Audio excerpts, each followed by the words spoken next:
Hi, guys. Welcome back to Steps to Sobriety, my show on YouTube and as a podcast with me, your host, Stefan Neff. Another day, another interview. And I've got Cathy Francois with me. Cathy is a recovering depressive. And I found that title so cool because it means so much to me that I wanted to explore in this interview. And therefore, I'm so dead proud to have Cathy with me today. Welcome to my show. Thank you so much, Stefan, for that beautiful introduction. I love it. And I'm so excited to be a part of your show today. Thank you so much for inviting me. An absolute honor. And we had to fight hard, the two of us, to get this show going because over the weekend we had test number 1 and Zoom did so not want to work with us and it crashed on us and it was awful. Yes, we were both sort of all dressed up and nowhere to go. And it was exactly. But it is so typical, isn't it? So typical of life. The best laid plans throw you completely. Well, everything gets thrown into a heap as soon as reality gets a whiff of, hey, here's got a plan. Let's mess that up, isn't it? Well, see, here's the thing about technology. It's awesome, but when it messes up and we're relying on it, it just is crazy. Yeah. But we were rolling with the punches. And I think that is the beauty nowadays with both of our mindsets. We have learned to deal with little things like that. There was certainly a time in my life where something like that would have thrown me completely off the rails. And maybe I would have been very angry. Not maybe, that's a given. I would have been very angry. Why me? Why poor me, another one, kind of a thing. And it was just very poor coping mechanisms and just a very, very dark world that I was living in. And that was really your story as well. So let's go back to when you were a younger girl. What did you want to be when you grow up? What was your plan? I didn't have one. I had no idea what I wanted to be when I grew up. I know that I liked writing a lot. I wrote a lot of sappy poetry that made me feel maybe a little bit more down than what my intention was. But I had literally no idea what I wanted to be. Even when I graduated college, with a creative writing degree, and I was just like, I want to write, but I don't know what I want to do to write, so I just never knew. Having said that, I mean, is there one teenager out there in this world who does not go through that phase that said, I don't fit, who am I? And to write poetry and write things down is probably one of the better ways to cope with it. Absolutely. I completely agree. I had recently a singer-songwriter who used virtually identical words to you, and in her youth, she started writing songs. So your poetry, is that nowadays revealing of a darkness? And if so, is your poetry actually maybe a vehicle for you to re-explore your thoughts at your younger age? Well, with my poetry when I was younger, it was I think I was trying to find my words for a feeling that I couldn't describe really. I didn't focus on how I was feeling. It just, whenever I was in a depressive mood, whenever I was in that deep, dark hole of depression, I didn't know how to explain it. So I never had the words for it. The poetry that I used to write was poetry about lost love. I used to be in love with people who probably never noticed me. And I was like, I wrote about that, but nothing about, how I was feeling whenever I was feeling depressed. Well, is that not a whole genre? Is that not country and western defined? Yeah. So you would be very at home in these kind of songs. Yes, that's so true. I did actually the same. I was 17, 18. So I've got these songs. They're absolutely awful. There are, but it was. I can very much relate to it. So it is. Yeah. It is. Oh God. But they served the purpose at that time, didn't they? Correct. Absolutely correct. Mm-hmm. And maybe it is an early attempt of verbalizing, of actually, it's just what the heck is washing over you there, and it is weird. I can remember sitting in the darkness, playing my guitar, singing my song, and it was, oh God, lost love, and indeed it was the first crushes that you've got. Oh God. Yeah. But that was when we were young. Okay. So how did that continue? Was this a drive to write? Did that continue into your later life? Yes, I always loved reading books, and I loved writing. When I was probably in high school, I used to write stories that didn't really go anywhere. And then when I studied creative writing and literature in college, we had to take, of course, I had to take writing classes, story writing, screenplay writing, and I used to write short stories there that well, on one hand, there were some stories that I wrote based on the prompts that were given that didn't really mean much to me. But then on the other hand, I wrote a story called Respect about two Black young women who go to a movie theater, the opening night of a movie, but everybody's just acting crazy, wild, and they're questioning, why do Black people have to act like this when they get together? And it culminates to the end where a boy, a young African-American boy, had been drinking, and he tried to grab one of the girls because he liked her, and she was shaken up by that. And when she called him the N-word, he got angry and slapped her, and everybody in the theater goes crazy, like, why you do that to her? And so that story was really speaking to how I was feeling about when Black people come together, young Black people come together in a movie theater or in some social setting, they just misbehave and they just go crazy. And it was something very, very near to me when I was in college. And I wrote that story for class, and I entered it into the school's contest for the literary magazine, and I won first place for that story. So I was very, very proud of it. Oh, and it is, I mean, how wonderful your insights were there. And well done. That's all I can say. Wow. That sounds like a damn good story to read. I would love to read that. But the question is, did you have the same insight when it came to your own soul, when it came to your own darkness? No, I didn't. And I didn't have that same insight until, I'm going to say, I started writing a novel called The Box about a young, magazine executive who suffers with depression. And it has, it's really affected the way that she deals with people, relationships in her life. And while I was writing that, took very careful note of every time I was in a depressive mood. And I would write it down. How am I feeling right now? And the way that I was able to describe how I felt it, because I was very, very aware of what I was doing. I was writing about a woman who was suffering with depression, and I was suffering with depression. So every time I was in one of my deep, dark, depressive modes, I used that to my advantage and wrote it down. And the way that I would describe it was that I was in a deep, dark hole that I could not get out of. And even if I could not get out of it, for some reason, I didn't want to, right? It became my comfort blanket. It became something comforting, something that I knew, that I understood in my misunderstanding of it, because I didn't really understand all that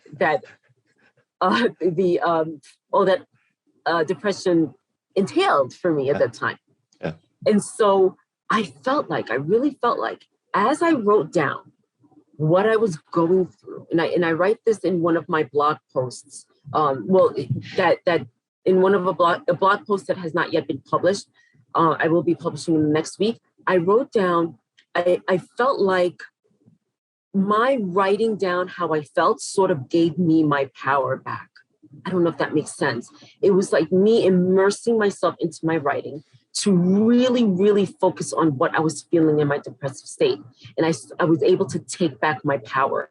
Like it's as if me taking this feeling and just throwing it away, giving it to the page, letting it live there.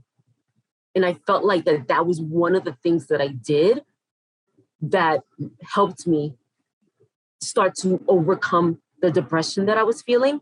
And mind you, I didn't realize that I'd done this only until a few weeks ago when I started writing the blog post about my depression.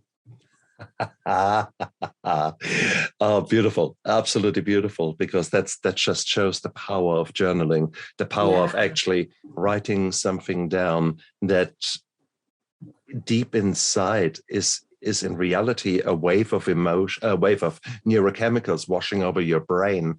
And that wave, unfortunately, can last hours, days, weeks, months, sometimes. And it is, and it's very, very hard. It feels, you have difficulties actually expressing it.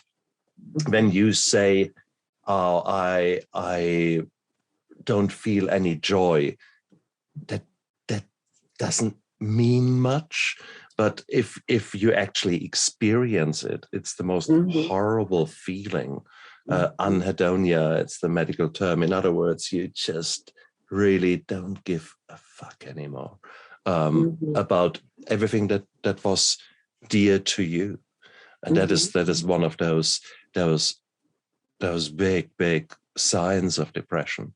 So, but for you, when you were, out of interest, were you able to write when you were in your darkness?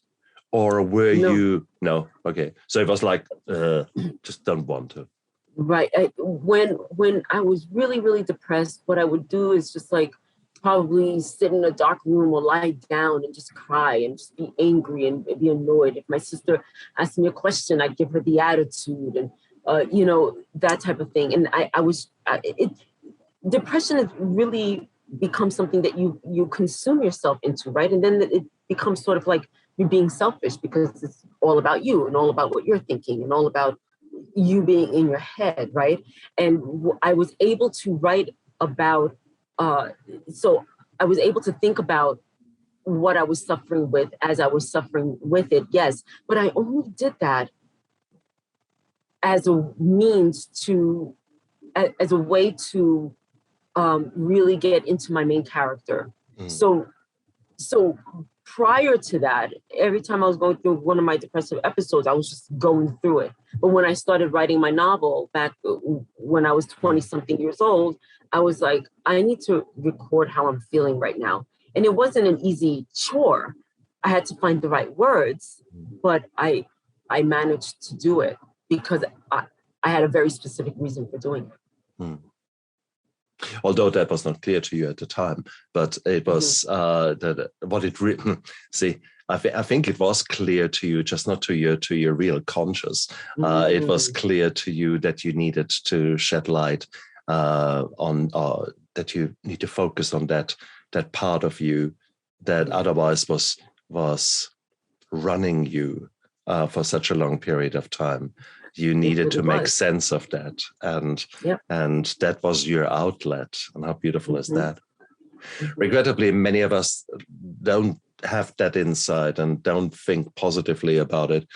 I would have tried to numb that darkness. Were there attempts like that with you? What did alcohol do to your depression, or what did it do to your suffering when you were down and had a drink?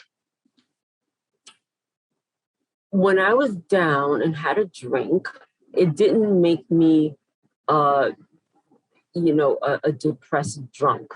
I became quite happy. And I liked myself when I was happy. So what did I do? I kept on drinking to be happy. Exactly. And there were times when I would go to social functions at work. I worked in a publishing company many years ago, and we would go. We socialized often. Went to bar, whatever. And that was when I felt the most uncomfortable. Social situation, I did not feel very comfortable in. So what did I do? I drank because it served two purposes now. One, to make me happy. Two, to make me more comfortable in my setting. And then I would continue the drinking. I would oftentimes get drunk. I would do things that I wasn't proud of, that I had to face the consequences later. And this was something that continued, that kept on going. And then this was one of the things that I focused on the first time I sought therapy, just my drinking. And I had to be proud of myself. And I had to, congratulate myself whenever I did hang out with my coworkers and I didn't drink to the point of getting drunk. Yeah. But of course, it served a purpose, and we keep forgetting that. We keep forgetting that there's the underlying pain there. So people see the addict and the way we are drinking, which can often be really destructive. But for us, that wrecking ball is like a lifesaver. It is just you finally feel good about yourself. All the worries drop away. And for far too many years in my life, after after about 2 glasses of wine, suddenly my shoulders were relax, and there was this warmth coming from my body, and this kind of feeling of that feels good, and it was like this wave of dopamine hitting me. And it was just an absolute beautiful feeling. But of course, you're chasing that fleeting moment. And regrettably, that is what tolerance is all about. You drink and drink, and then that wave doesn't come as in the way you want it, and you drink more. Or the wave has come, and you just want to keep going with that wave, and you drink more and more and more and more. And before you've blinked, there are 2 bottles, 3 bottles there, and you are so no longer. There's nothing happy about that. That is just. You referred to the anger. Were you a very angry hothead when you were younger? I was mostly always angry with myself. Didn't like myself, right? Always angry with myself, and I lashed out, onto other people. So I took my anger out on others. Angry with myself because I didn't understand the way that I was. I didn't understand why I was always so, like I needed things to go my way. I would give people a silent treatment whenever something didn't go my way. It just surfaced in ways that I later became embarrassed about. Like, oh gosh, what was I thinking there? Why did I react that way? Why did I act that way? Yeah. Oh, I'm cringing because it brings back not real memories, but it brings back so many regrets. The feeling of regret, which is so well known to me, because you were full of shame and full of guilt and regrets as far as your drinking was concerned, as far as your hangovers were concerned, the way you've treated people, the way you couldn't remember how you treat people, how you treated people. So it is, this was a horrible time. And I think these negative emotions, they are so part and parcel of that destructive spiral that addiction and drinking is, as well as depression is, because they two go hand in hand, and certainly did with me. There were damn good reasons why I was depressed. So there was, my life threw me a lot of lemons for repeated cycles in my life, but I had just simply no clue how to deal with trauma, no clue what to do. And I don't think I'm the dumbest or the numbest person out there, but it is, when it came to my own emotions, etc., I was at the level of a teenager. I had never emotionally matured to actually deal with challenges the way I deal with them today. And I guess that the way your story sounds, that was a little bit like you. There was a lot of confusion there. There was a lot of searching from the word go with you writing the poetry, writing, starting to write the books, etc. So that's wonderful. Did you actually also search in reality? Did you seek help? Was there a stigma attached to you actually talking to someone? Well, I was always the quiet, shy, introverted type, so I didn't seek help at first, right? It was my sister who she saw we're very close. We're twins. We're fraternal twins, and she noticed that I was always down, always upset, always crying, and she didn't know how to help me. And she would mention every once in a while, maybe you need to seek a therapist, you need to talk to a doctor, but I never did it until finally one day she was just done, and she's the one who searched it for me. And I finally did see a therapist because of how she helped me. That was her best way of helping me, right? And when I did start seeing a therapist, I was also put into group therapy. So I saw a doctor one-on-one, and then I forgot, I think it was like every Thursday or so, I would be in group therapy where I was discussing my issues with other people who were in the same boat. And my father had then passed away, and because of that, I quit my job, and I no longer had insurance, so I no longer went to therapy, no longer was on medication. And I had to seek other ways to help myself. But then that little depression monster came back and continued ruining my life. And I decided to seek therapy again. And this was, I'm going to say, about 6, maybe 7 years ago. And I've been seeing the same therapist since then. And I've been working on a lot of issues that I never even considered about what that happened when I was younger. I think it's really helping me. But I think it's not just the talk therapy, and it's not just me writing about depression, but it's just a number of other things that started helping me.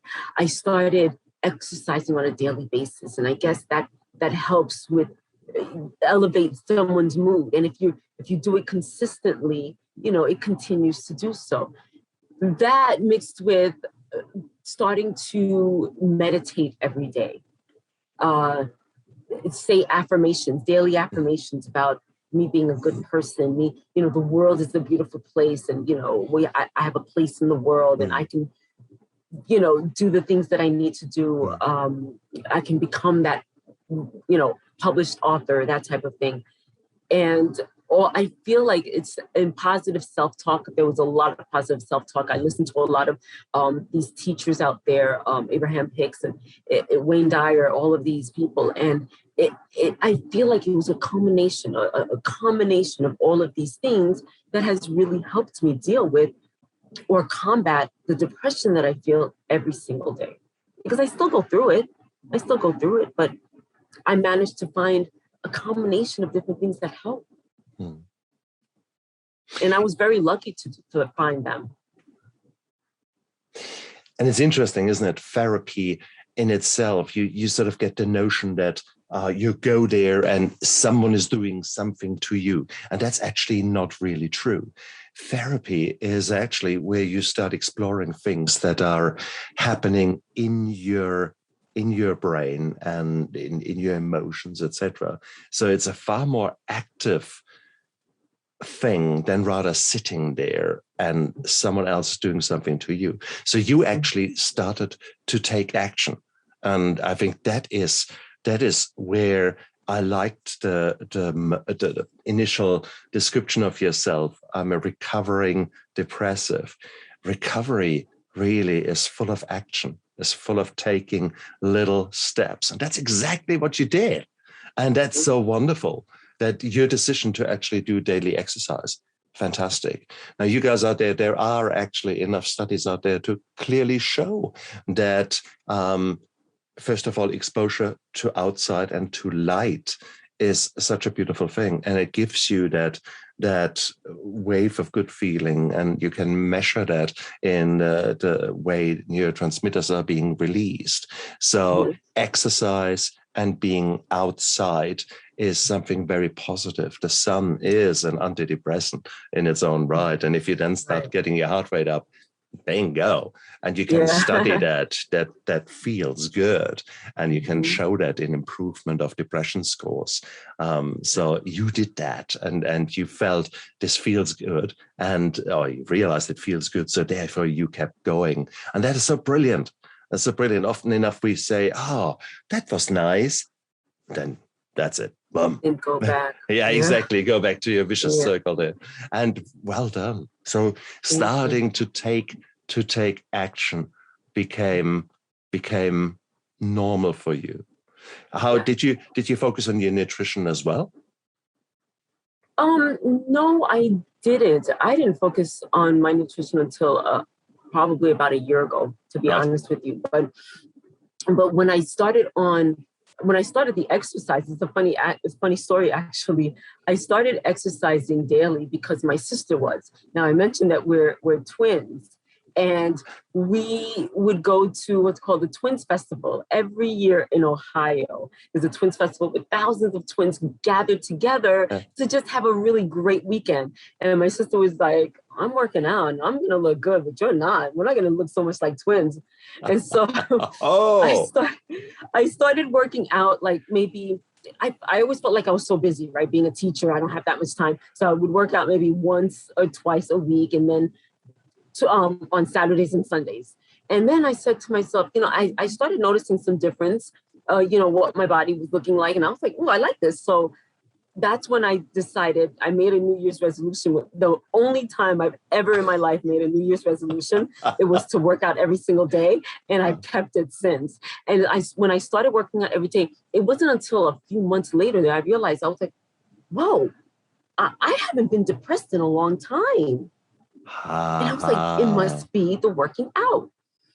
And then my sister, all of this, you'll hear me talk about my sister all the time. She was a big influence. She started, she became acquainted with certain people who gave her, these positive things to listen to on YouTube and talks to listen to. And because she was listening to them, I started listening to them. And then little by little, I started being like, yeah, this world is great. We can do whatever we want. And I started getting all this positive, this avalanche of positivity in my brain. So the exercise, the positivity. And then my sister was like, well, we started reading a book together. And we're like, okay, the book talked about meditating and saying affirmations. I was like, okay, well, let's do it. And then just little by little, all these things came together to help me. And I didn't even realize that I was helping myself overcome this depression that I've been feeling. How cool. My Steps to Sobriety over there. That's the first edition. My book will be re-released in the second edition next month, so in October. Oh, nice. Yes, exactly. Yeah. And as in there, I do describe effects of alcohol on me and on people to start off with as one big block. And then I go into the 12 steps. Now, step 7 there is actually about creating micro habits. And I go in details with regards to those powerful things that you have just done there, because they are so important to actually create a different life and different. Yeah, there's this oomph, there's this kind of activity there. These micro habits can be so powerful, and it is beautiful. So, and all these things. So I've got heaps and heaps written in there. So guys, check it out when it comes out.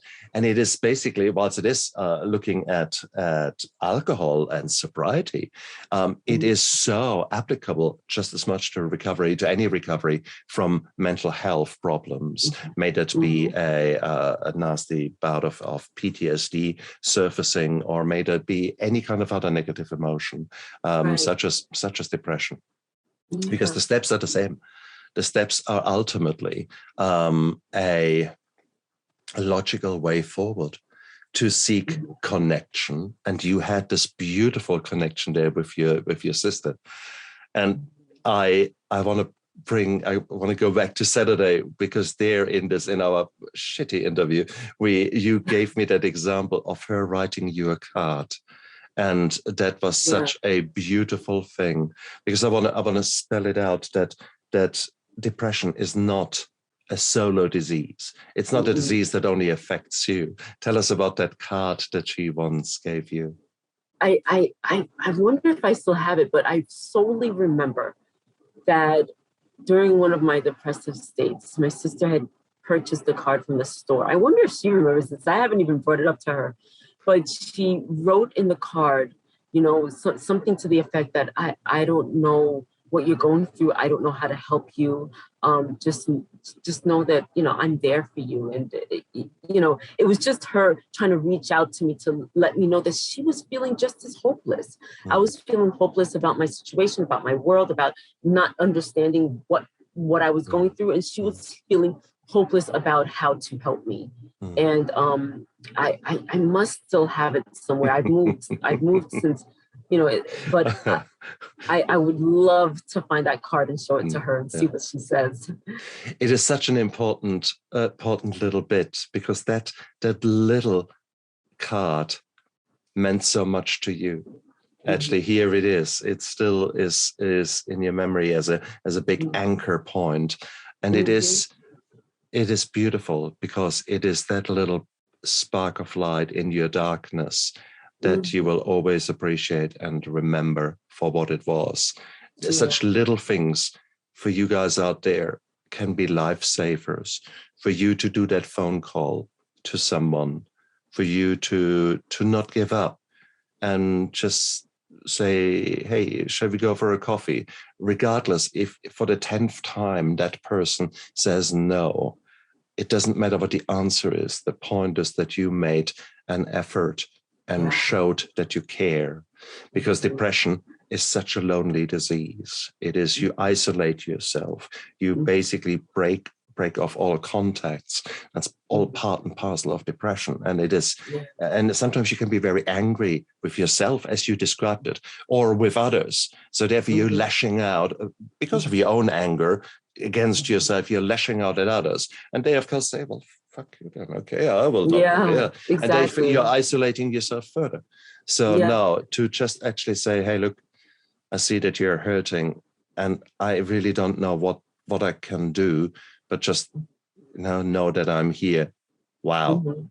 That was such a beautiful message.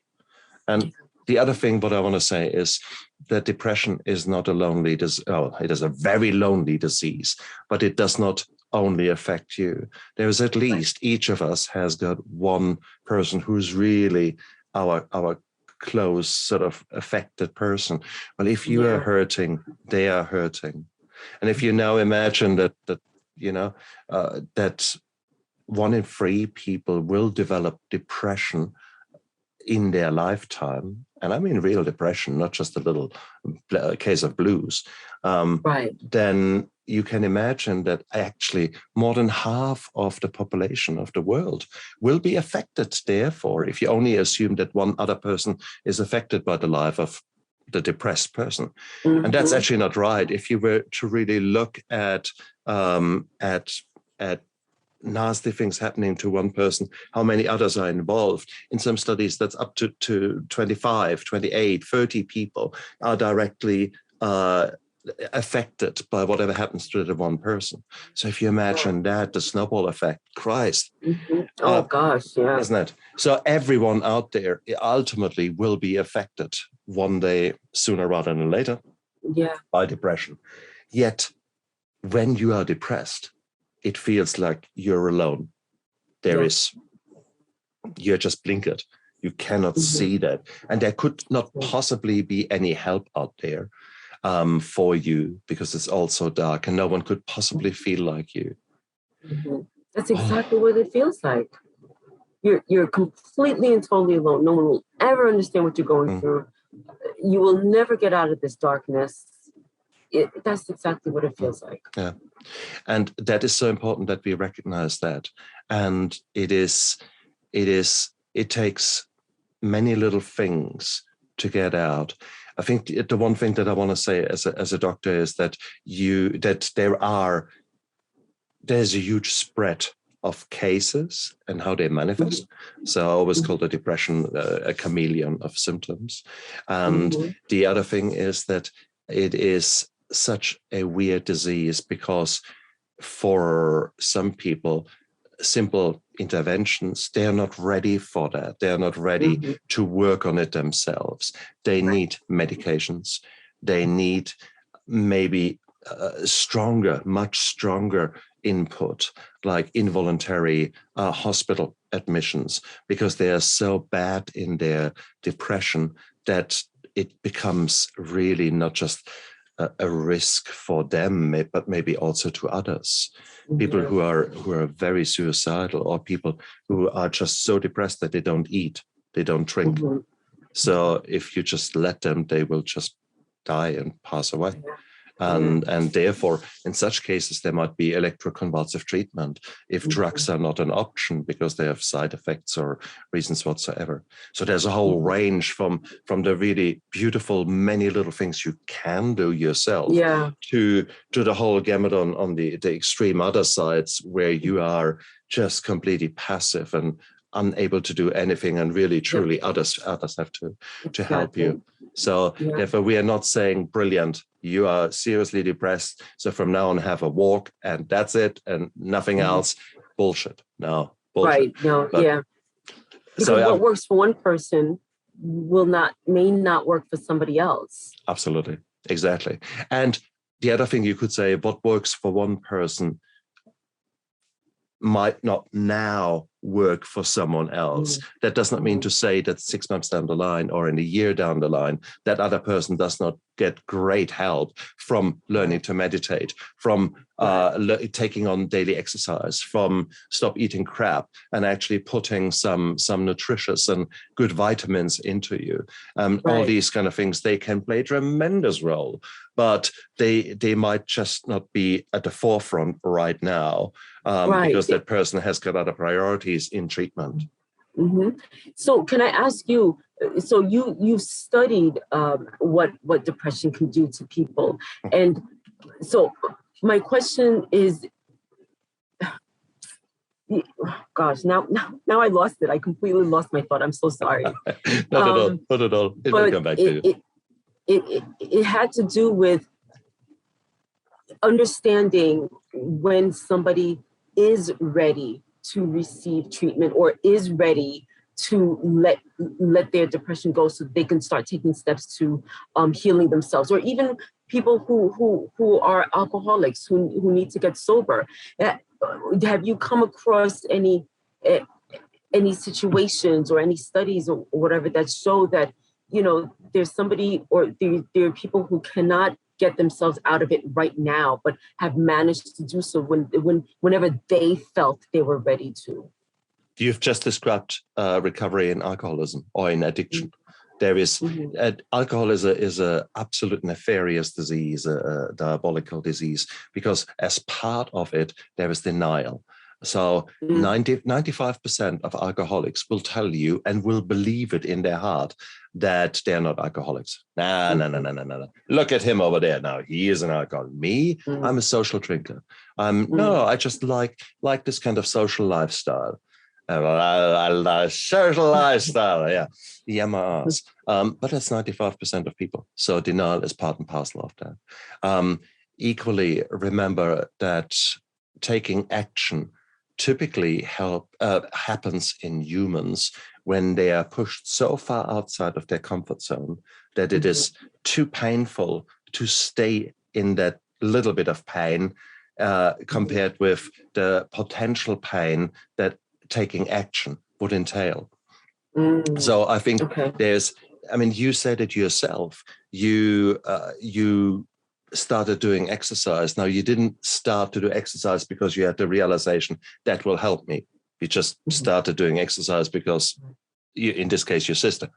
And suddenly you realized, my depression has not really surfaced in the severity over the last 6 months. Bingo. That is the breakthrough. So sometimes, not sometimes, the vast majority of people out there will not recognize how badly depressed they are. They will not recognize that they are depressed at all. For them, they have not dived into their emotions. They are as imbecile as I was, as handicapped as I was in recognizing my own emotions. And I think that's part and parcel of it. I could always recognize depression or any kind of other mental health problem in others, addiction in others, was plain for me to see. Do you think I saw it in myself? No. Do you think I saw it in my wife? No. So I was a big failure as soon as it came to my own recognition. Failure is the wrong word. It is, I just couldn't see it. I was like a blind person towards my own emotions. And I think that is part and parcel. And that is what is virtually true to many others out there. And then there might be breakthroughs here and there where suddenly you get that little snippet of something that drives you to take action. And then, as it so happened and the gods and the universe wanted it, you have taken action in the right way, or you meet that right person that actually says, hey, why don't you come with me? There's this cool group there and help me a lot. And forget that they're meeting in a church, and forget that that there's God grant me the serenity. Don't worry about that shit. Just come with me and see how it feels. And it might be the best thing ever because someone dragged you into a 12-step meeting.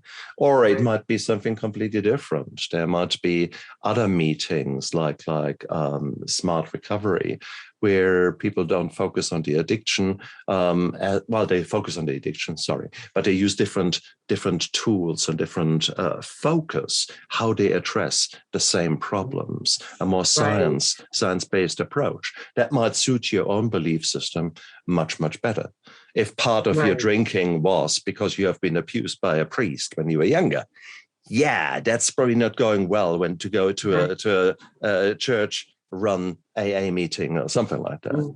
And please, when I say church, the reality that AA meetings are often held in churches has bugger all to do with the fact that this particular group is religious. Most of the groups that I attended were secular.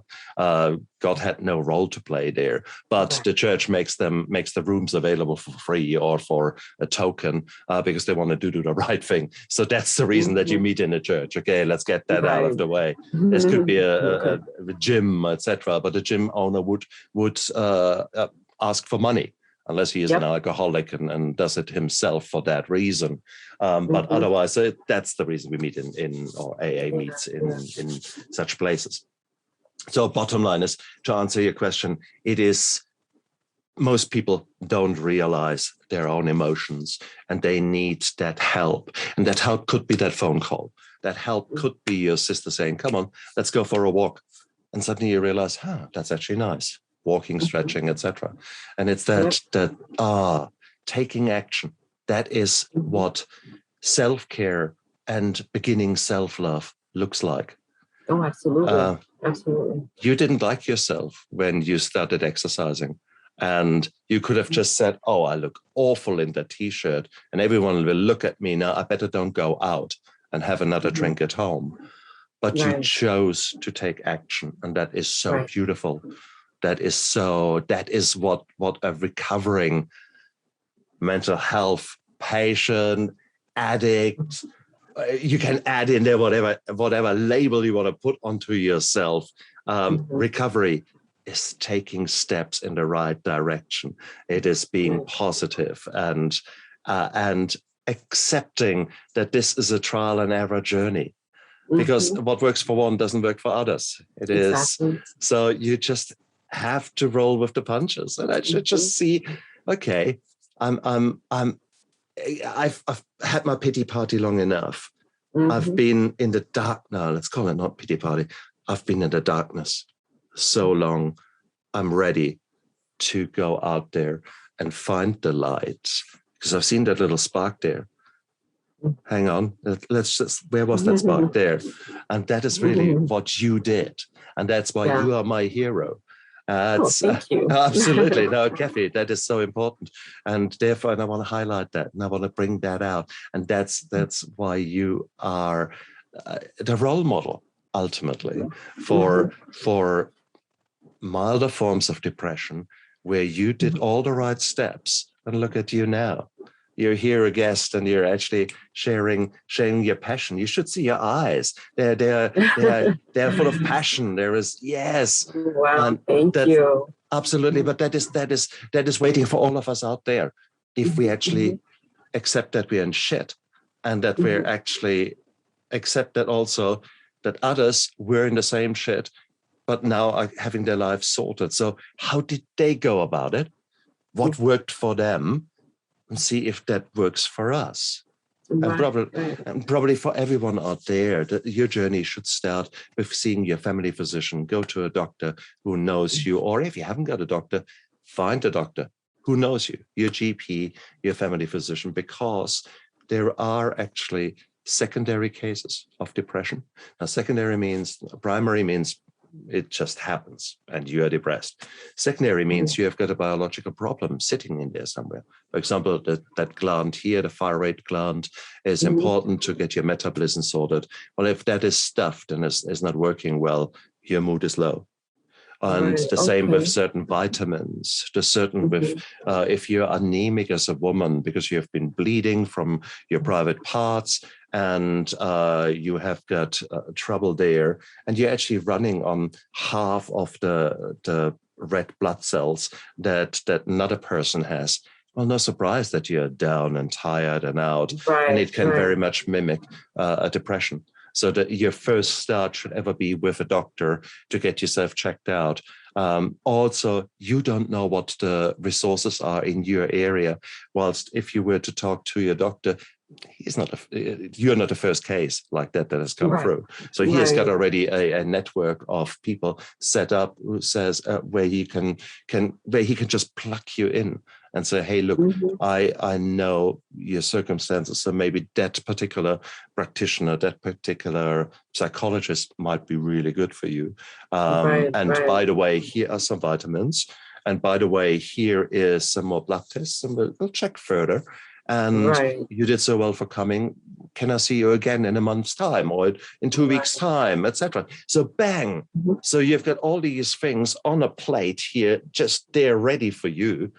Well, how beautiful is that? That's like a jump start for a vehicle to get you running again. And that's the beautiful thing. So everything that you, Cathy, said is so important. But I would like to put it in a bigger framework of trying to deliberately have a good relationship with a doctor that you see maybe once every 6 months, so that she knows you.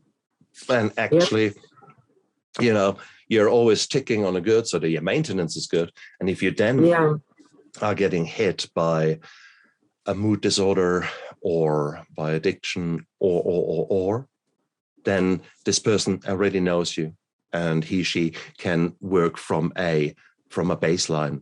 And that's so beautiful. So again, there's so much to be said about again, being active, because you choosing a GP and you making active decisions to actually say, yeah, it makes sense. I put my car through a service every, half a year. So why shouldn't I put myself through a service every half a year? Exactly. We have to keep maintaining ourselves, right? And this is why I continue to do this on a daily basis. I work out daily. I do my meditations daily, my affirmations daily, positive self-talk. All of this has to be done daily, because I can't be like, oh, okay, I'm feeling really good now. I guess I don't have to ever do this again. We have to continue maintaining ourselves. Right. And there again is the parallel between treatment of addiction or management of addiction and management of mental health, because there is the saying, if you don't work on your recovery, you're working on your relapse. And that is so true.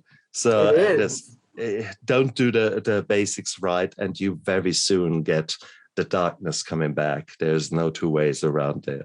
Exactly. So, oh, Cathy, Exactly. you're brilliant, and I'm so grateful that you came onto my show to highlight sort of those things that you indeed can do yourself. And your honesty was beautiful to hear, how you spoke about the darkness, how you spoke about depression. Hopefully, many people out there will hear how you felt, will draw the parallels and say, shit, I feel the same. And maybe I'm depressed. And maybe our interview today is the spark that kicks off someone else's path of stepping into the light, taking action to actually get better. Cathy, if people wanted to learn a bit more about you, can they check you out? Are you happy to talk to them? How does it work? Yes, absolutely. I'm an open book when it comes to anything, really, especially the depression. They can find me at https:// Cathy's cross.wordpress.com. And that's my blog that I just started about how I am dealing with depression. They can simply find me on Facebook as well, Cathy Jean Francois, JeanFrancois.